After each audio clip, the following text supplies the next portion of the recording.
স্বাগতম প্রত্যেককে আমার চ্যানেলে। প্রিয় শিক্ষার্থী বন্ধুরা, তোমরা যারা অষ্টম শ্রেণীতে পরীক্ষা দিয়েছো, এবারে নবম শ্রেণীতে উঠবা, তো তোমাদের সায়েন্স আর্টস থাকবে না, তোমাদের একমুখী শিক্ষা হয়ে গেছে। প্রিয় শিক্ষার্থী বন্ধুরা, তো একমুখী শিক্ষায় রসায়ন, পদার্থ, জীববিজ্ঞান থাকছে না। তো বিজ্ঞান অনুসন্ধানী পাঠ এর মধ্যেই 3টা বইয়ের পড়াই থাকবে।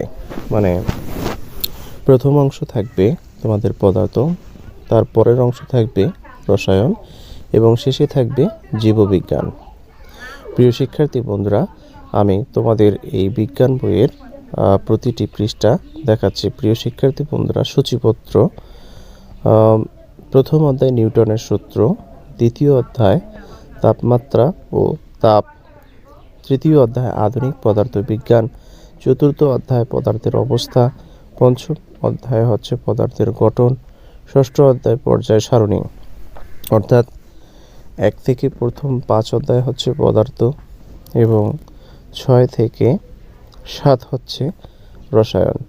যেমন 6 অধ্যায় হচ্ছে পর্যায় সারণী, 7 অধ্যায় হচ্ছে রাসায়নিক বন্ধন, 8 অধ্যায় হচ্ছে জিনতত্ত্ব ও বংশগতিবিদ্যা, 9 অধ্যায় হচ্ছে জৈব অণু, 10 অধ্যায় হচ্ছে সালোক সংশ্লেষণ, 11 অধ্যায় হচ্ছে মানব শরীরের তন্ত্র, 12 অধ্যায় হচ্ছে জীবের পরিবেশ, 13 অধ্যায় হচ্ছে পৃথিবী ও মহাবিশ্ব এবং 14 অধ্যায় হচ্ছে পরিবেশ ও ভূমিরূপ। প্রিয় শিক্ষার্থী বন্ধুরা, তো একটি বইয়ের মধ্যেই কিন্তু তোমাদের রসায়ন, পদার্থ এবং জীববিজ্ঞান আছে। অর্থাৎ ক্লাস 8-এ তোমরা যারা বিজ্ঞান বই পড়েছো, তো সেখানে বিজ্ঞান বই যেভাবে ছিল, তো তোমাদের কিন্তু নবম শ্রেণীতে অর্থাৎ নতুন শিক্ষাক্রম 2024-এও কিন্তু ঠিক সেভাবেই থাকছে। প্রিয় শিক্ষার্থী বন্ধুরা, তো আমি এখন প্রতিটি পৃষ্ঠা তোমাদের দেখাচ্ছি।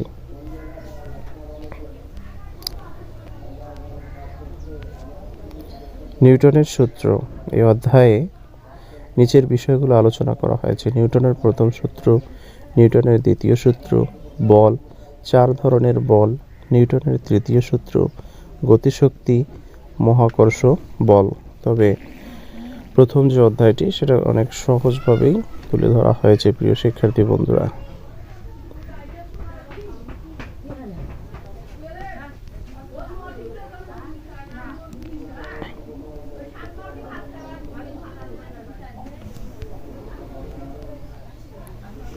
প্রিয় শিক্ষার্থীরা, তোমরা যে শুনে আসছো যে নিউটনের যে সূত্র, অর্থাৎ গাছের নিচে বসেছিল, উপর থেকে আপেল পড়ার যে গল্পটি শুনেছ, তা হচ্ছে এই চিত্র।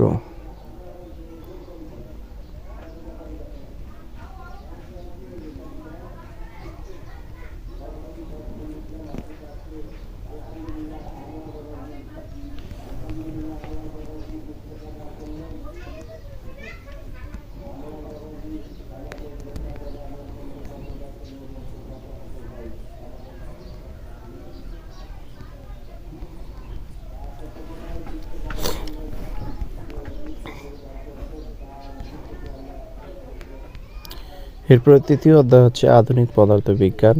এই অধ্যায়ে নিচের বিষয়গুলো আলোচনা করা হয়েছে: কোয়ান্টাম মেকানিক্স, তারপরে রিলেটিভিটি, তারপরে হচ্ছে স্ট্যান্ডার্ড মডেল বা কণাবিদ্যা। কোয়ান্টাম মেকানিক্স,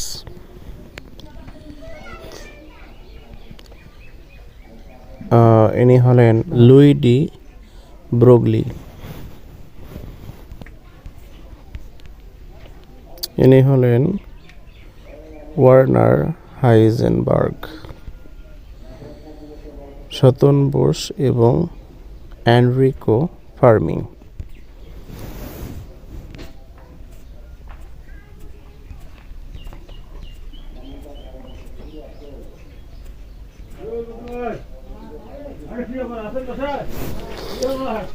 পঞ্চম অধ্যায় পদার্থের গঠন।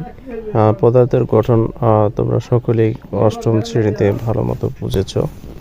তো এখানেও একটু বিস্তারিতভাবে পদার্থের গঠন সম্পর্কে একটু ব্যাপক আলোচনা করা হয়েছে। প্রিয় শিক্ষার্থী বন্ধুরা,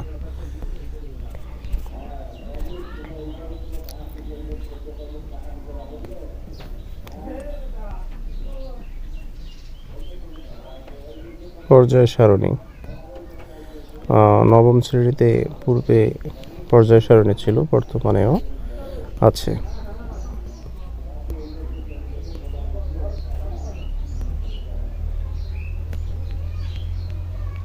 সপ্তম অধ্যায় হচ্ছে রাসায়নিক বন্ধন।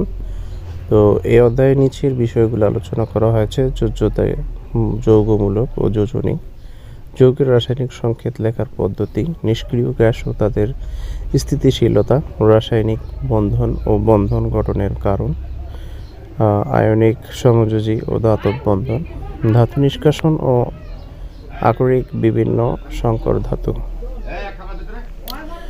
বই পরিবর্তন হয়েছে বলে পড়া যে কঠিন হয়েছে তা নয়।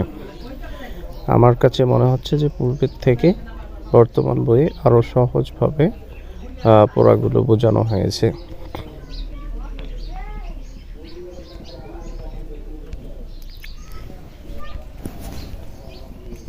এরপরে হচ্ছে জীববিজ্ঞান।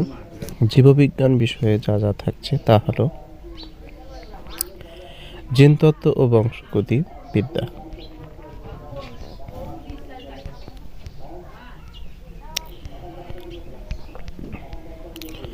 নবম অধ্যায় জৈব অণু,